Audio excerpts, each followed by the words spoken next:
Hey, Nick Robinson. Hey, Phil. How do you like Assassin's Creed? They're all right.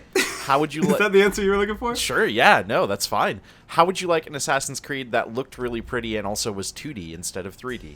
That sounds pretty good to me. This is a weird game. This is Assassin's Creed Chronicles China, the first of 3 Assassin's Creed Chronicles games coming out. I believe the others are India and Russia. And those are going to be coming out later on this year, I believe.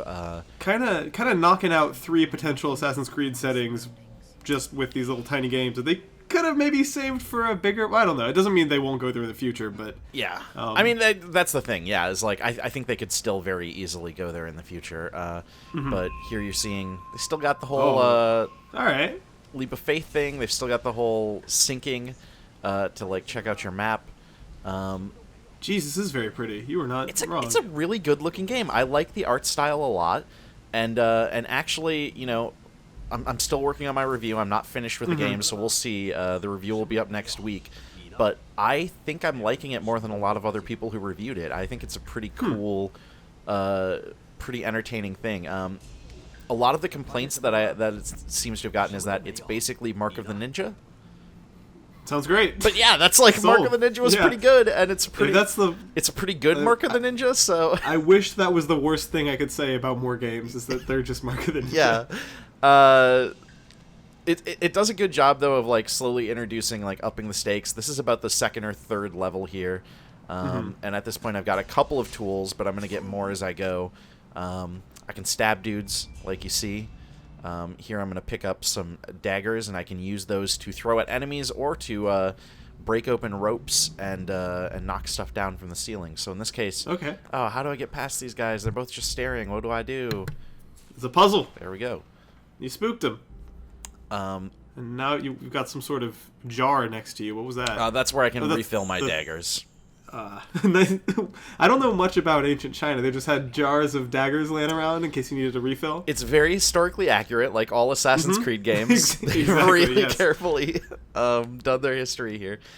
So at this point, I'm starting to get a little bored. There's a lot of waiting in this game. Involves a lot of patience, like any good stealth game.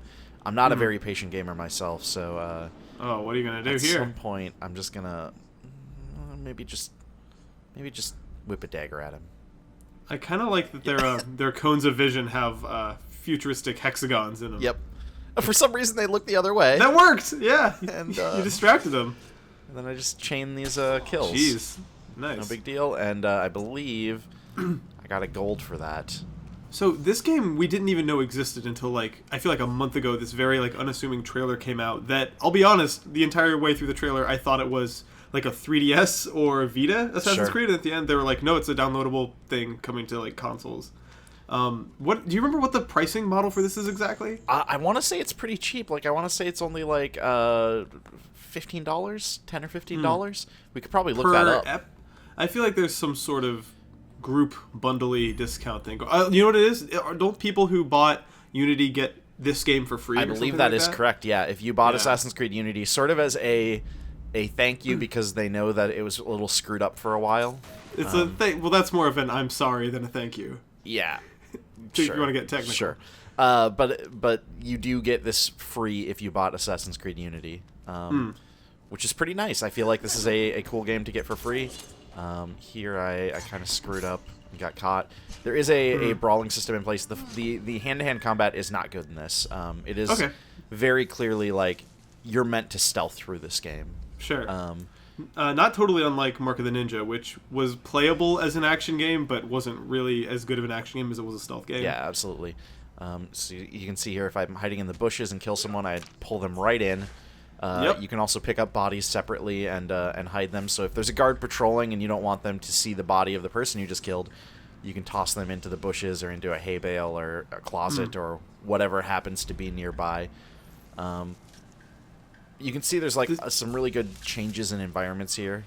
There's a lot of like really, really gorgeous areas that it takes you to. You can kind of get that guy's attention by moving and then pull him in. I like that. Is it too early for you to have a sense of how long this first episode is, or? So I believe each level, so it's split into distinct levels. Each level takes about They're taking me, I guess, as somebody who's exploring as much as I can and taking my time. Each level's taking me about 30 minutes to 40 minutes, and I believe there are 12 levels in total. There are, every once in a while, I think there's probably 1 or 2 total throughout the game, but there are a couple of levels that are a little bit more action-y that are shorter. Like, there's one where I'm escaping from, like, a shipyard that's on fire, and you're just kind of running through the whole level. Kind of trying to do that Assassin's Creed set-piece type of thing. So those are a little bit shorter, but for the most part. And what you're doing right here is kind of answering my next question, which is how 3D is it, or do you ever really do anything on multiple planes? Is it mostly two-dimensional? No, there's a lot of switching between planes, and actually, as you'll kind of see as I'm moving through these areas here, a lot of the ways of figuring out the best way to get through a situation is actually figuring out, like, where can I swap planes and, like, be out of sight because I'm, like, 1 plane down.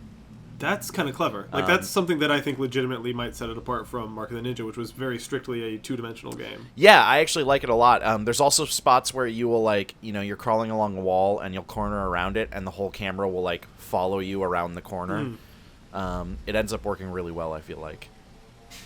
So these guys, you can see these guys chatting here. You can get backstory from that, but also, if enemies are talking to each other, like, you see their cone of vision just completely disappears.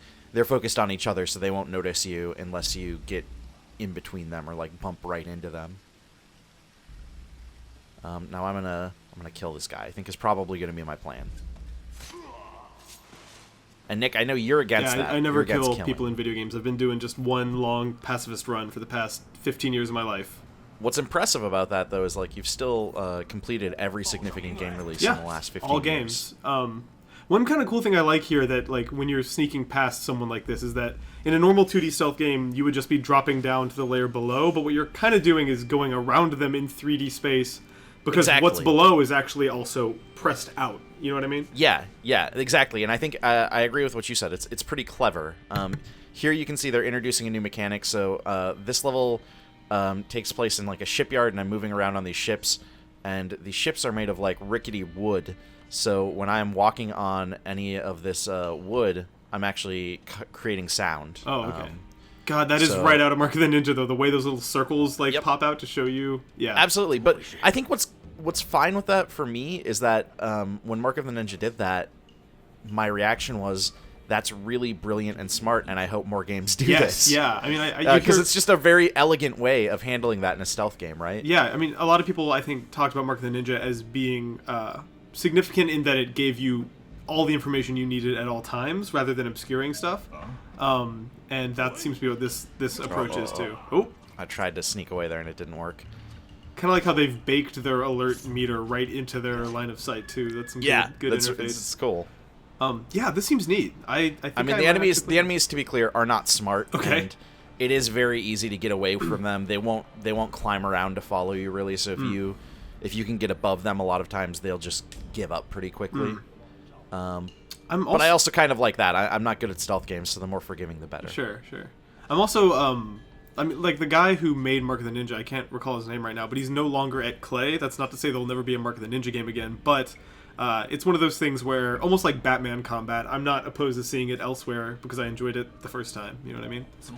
Yeah, that's definitely, and also, yeah, like, at this point, Mark of the Ninja was several years ago. Yeah. Like 3 years ago, 4 years ago? And by my estimation, it was the first successful 2D stealth game, more or less. So I think if this is going to be a genre, that's definitely a good thing to take tips from. Yeah, I completely agree. So let's see here. I think I'm actually going to show off one of my tools here. One of my favorite tools. You can whistle to get people's attention in a different area.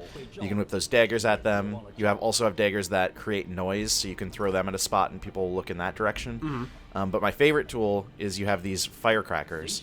And what you do is you throw that, and it's going to basically stun them briefly, long enough for me to jump down and get off a chain kill.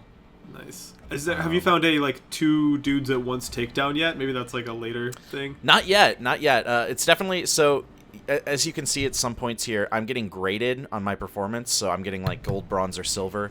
And you get that in different areas. You can get it as an assassin, which is just based off stealth and not being seen. or you can get it as a brawler if you're playing more action-y.